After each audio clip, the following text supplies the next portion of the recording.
Hey y'all, welcome to Cooking with Miss Holt.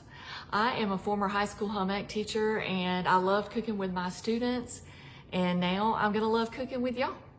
Today we're gonna do something super simple, and it sounds so simple, but in reality, sometimes it's kind of difficult. It's taken me years to perfect this chocolate chip cookie recipe. That's what we're gonna be making today, chocolate chip cookies.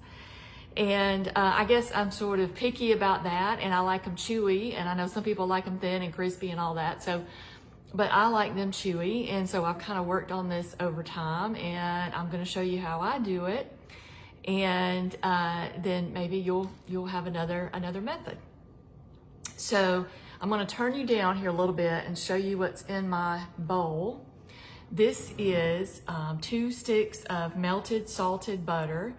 And I just always use salted in everything that I cook. Now, if you want to do unsalted for health issues or other issues, that's fine. It'll work absolutely just fine.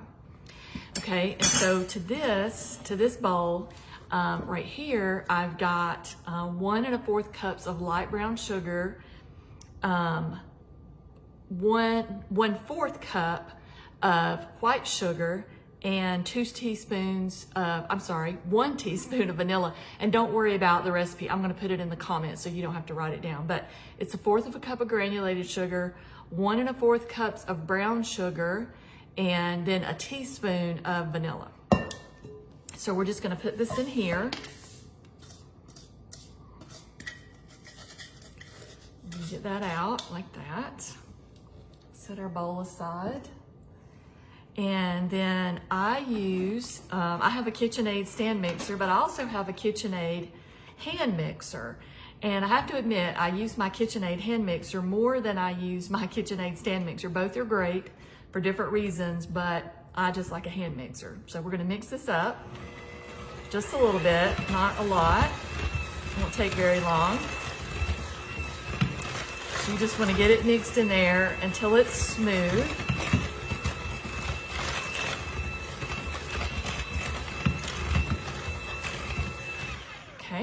Go. And this is 1 egg and 1 egg yolk. And it's really important that you leave out that second egg white because that's one of the things that makes it really chewy. So we're going to put that in there just like that. And we're going to beat this up a little bit. Just get that mixed in. Again, you don't have to mix it a long time. Okay, just like that.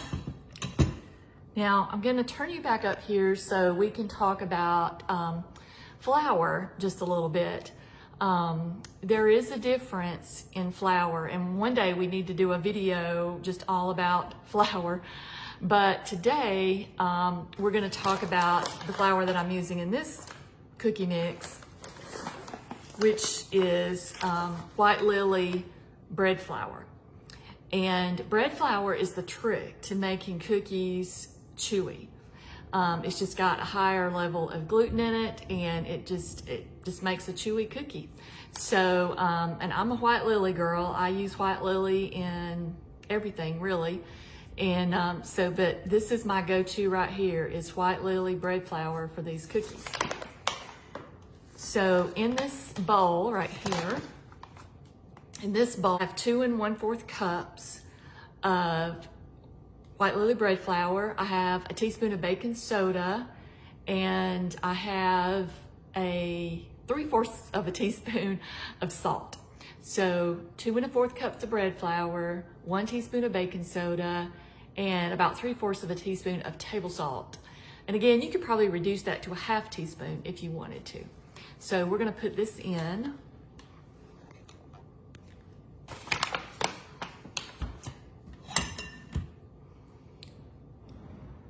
Get that where you can see it.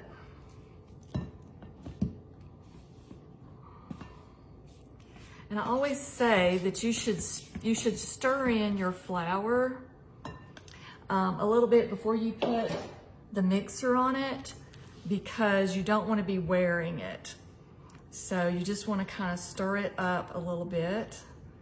And this was one of my kids' favorite things to make when I taught high school. They loved Cookie Day, and there's just something all-American about that. I guess, you know, every kid loves chocolate chip cookies. So once we get this kind of moistened a little bit like that, I'm just gonna turn the mixer back on it. And we're just gonna beat it just until it's all incorporated, and it'll be a stiff batter. It is gonna be thick, I will tell you that. I'm just gonna lay my spatula down there for a minute so we can get this beaten up. It doesn't take long. Okay. All right, I'm gonna turn you back up here so that we can talk about chocolate. I use Nestle semi-sweet chocolate. I know there's lots of other brands out there. There's lots of other good brands, but this is the one I like because I've made hundreds of these, literally, and this is what people always want. So, and I think the trick is the fact that they're mini. It's something about the ratio to the dough, to the chocolate. I've used the regular semi-sweet morsels and it's just not the same. So I will tell you, for me, it's just the Nestle semi-sweet mini morsels. So we're gonna dump these in here. And before I do that, before I go back to that, I'm gonna show you what we're gonna stir these with, and then I'm gonna show you what we're gonna scoop them with. I think we're crooked right here. Let me straighten that up a little bit. Okay. And before I turn you back down, let me show you what we're gonna stir with. The batter's kind of stiff, so I stir with this. And then once we get it stirred up, people always ask, how do you get your cookies uniform? Like, how do they all look the same size, and so on and so forth. The trick is a cookie scoop. So you want to get a stainless steel cookie scoop. I would not advise getting plastic, especially if you do a lot like I do. They just won't last. They'll end up breaking fairly soon. But this is a large, which is about 2 tablespoons. You can use a medium with this and it'll also work. But I just like the large. So let's get these stirred up and then we'll move on.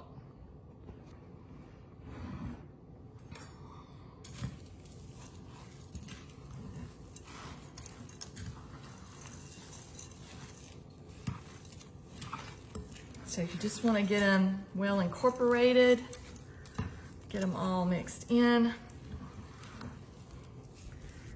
and that's what it should look like. So that's what it should look like there. Okay, now I already have some scooped out, so I'm going to show you how I did that, or what they look like when they're already scooped out. I have these on parchment paper on a cookie sheet. I'm gonna put them in the refrigerator and let them chill for about 30 minutes, probably 45, maybe 30 to 45. And then I'm gonna bake them at 375 for 10 to 12 minutes. Once I get these baked, I'll put the picture in the comments so that you can see what they look like. Parchment paper, if you are not in the habit of using that, I would highly recommend that you do. It keeps cookies from sticking, it keeps them from burning, it keeps your pans clean. It lets you bake dozens and dozens and dozens of cookies without having to stop and wash your pans. So I'm a big fan of that. So just check later in the comments and you'll see our cookies, and thank you for joining me today. Okay, y'all, this is what I do when I make chocolate chip cookies. I scoop them all out onto a parchment paper lined cookie sheet, and I put them in the refrigerator and I let them chill until they get completely solid. And then I put them all in a gallon Ziploc bag like this. You can see I already have some in here. And then I freeze them. And I freeze them for maybe up to 3 weeks, but it's just a good way to do cookie dough ahead of time. And then you can pull out as many or as few as you like. Okay, y'all, these just came out of the oven. And I just took 4 out of the bag that I had in the freezer to cook. And you can see I've got it on my cooling rack, and I've got my parchment paper there. And some people have asked me, will parchment paper burn in the oven? It will not. This has been at 375 for about 11 or 12 minutes, and of course you can see that it's just fine. And parchment paper can be reused too. It absolutely can be reused. And you want to take cookies out before they're completely good and golden brown, because they'll continue cooking on the sheet for just a little bit. There you go. Thanks for joining me. And if you have other questions or things that you would like to see me cook, then just message me. Thanks. See you later.